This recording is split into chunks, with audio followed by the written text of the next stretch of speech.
आप जानते हैं कि मनुष्य और अन्य जंतु लैंगिक रूप से प्रजनन करते हैं। कुछ जीव अलैंगिक रूप से भी प्रजनन करते हैं, लेकिन पादप का क्या? वे कैसे प्रजनन करते हैं? इस वीडियो में हम पादप प्रजनन की अजीब और रोमांचक दुनिया पर करीब से नजर डालेंगे। एक पादप द्वारा प्रदर्शित कई दिलचस्प विशेषताओं में से एक यह है कि यह लैंगिक और अलैंगिक दोनों तरह से प्रजनन करने के लिए सुसज्जित है।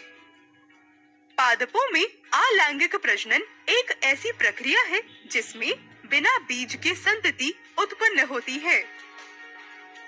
जलकुंभी एक जलीय पादप है जो जल निकायों की सतह पर उगता है। इसमें तना होता है जिसे भूस्तरिका कहा जाता है, जो जल की सतह के ठीक नीचे फैलता है। भूस्तरिका में गांठ होती है जो पत्तियों और जड़ों के साथ नए पादप को जन्म देती हैं। इस प्रकार वे बीज निर्माण की प्रक्रिया के बिना तेजी से प्रजनन करने में सक्षम हैं। हालांकि पादप प्रजनन के एक अन्य तरीकों को भी प्रदर्शित करते हैं, जिसे लैंगिक प्रजनन के रूप में जाना जाता है, जहां बीज बनते हैं। हालांकि एक जटिल और समय लेने वाली प्रक्रिया यह पादपों को एक मजबूत और अधिक जीवनक्षम संतति को जन्म देने में सक्षम बनाती है। वास्तव में पादप जगत में विविधता लैंगिक प्रजनन द्वारा लाई जाती है, क्योंकि इसके परिणाम स्वरूप आनुवंशिक विविधता होती है।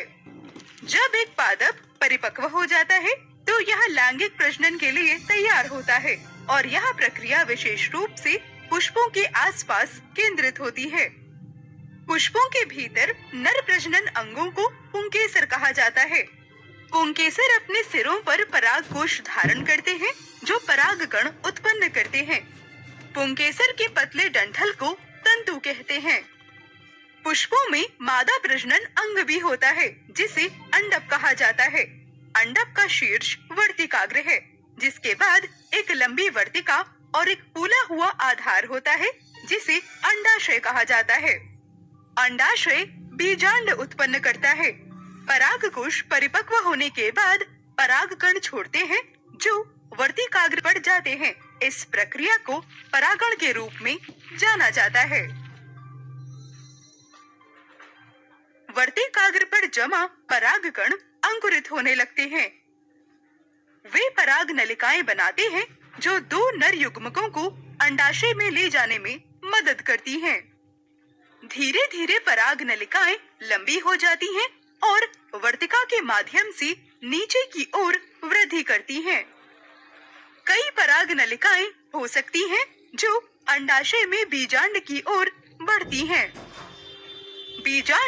बीजांड द्वार की उपस्थिति दर्शाता है, जिसके माध्यम से पराग नली उसमें प्रवेश करती है।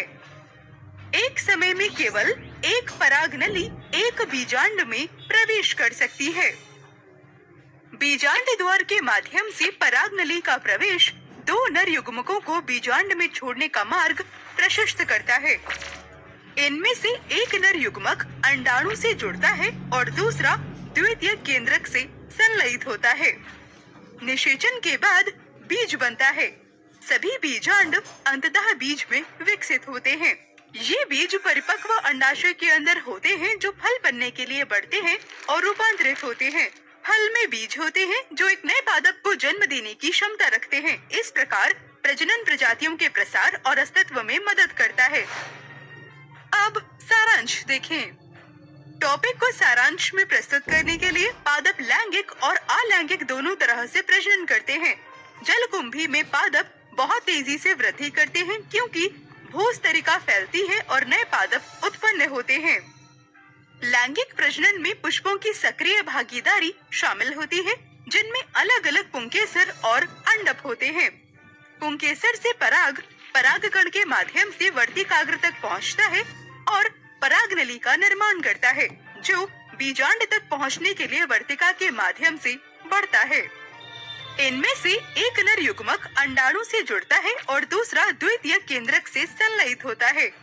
इससे बीज बनते हैं और अंडाशय परिपक्व होकर फल में बदल जाता है। वाह, कौन जानता था कि पादपों में इतनी विविध प्रजनन विधियां होती हैं। क्या आप जानते हैं कि पुष्प सर्वश्रेष्ठ पिकअप कलाकार हैं? और अधिक जानने के लिए हमारे साथ बने रहें।